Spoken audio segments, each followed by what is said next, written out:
സങ്കീർത്തനങ്ങൾ 26 അധ്യായം 1 മുതൽ 12 വരെയുള്ള തിരുവചനങ്ങൾ. നിഷ്കളങ്കന്റെ പ്രാർത്ഥന.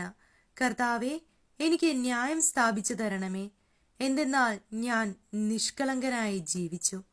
ചാഞ്ചല്യമില്ലാതെ ഞാൻ കർത്താവിൽ ആശ്രയിച്ചു.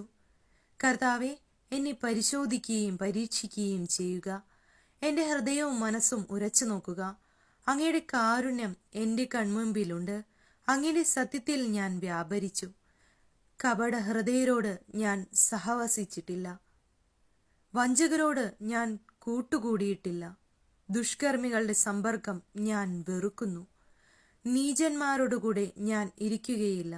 കർത്താവെ, നിഷ്കളങ്കതയിൽ ഞാൻ എൻ്റെ കൈ കഴുകുന്നു. ഞാൻ അങ്ങയുടെ ബലിപീഠത്തിന് പ്രദക്ഷിണം വയ്ക്കുന്നു. ഞാൻ ഉച്ചത്തിൽ കൃതജ്ഞതാ സ്തോത്രം ആലപിക്കുന്നു.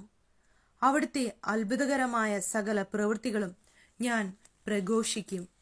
കർത്താവെ, അങ്ങ് വസിക്കുന്ന ആലയവും അങ്ങയുടെ മഹത്വത്തിന്റെ ഇരിപ്പിടവും എനിക്ക് പ്രിയങ്കരമാണ്. പാപികളോടുകൂടെ എൻ്റെ ജീവനെ തൂത്തെറിയരുതേ. രക്തദാഹികളോടുകൂടെ എൻ്റെ പ്രാണനെയും. അവരുടെ കൈകളിൽ കുതന്ത്രങ്ങളാണ്. അവരുടെ വലത്ത് കൈ കോഴ കൊണ്ട് നിറഞ്ഞിരിക്കുന്നു. ഞാനോ നിഷ്കളങ്കതയിൽ വ്യാപരിക്കുന്നു.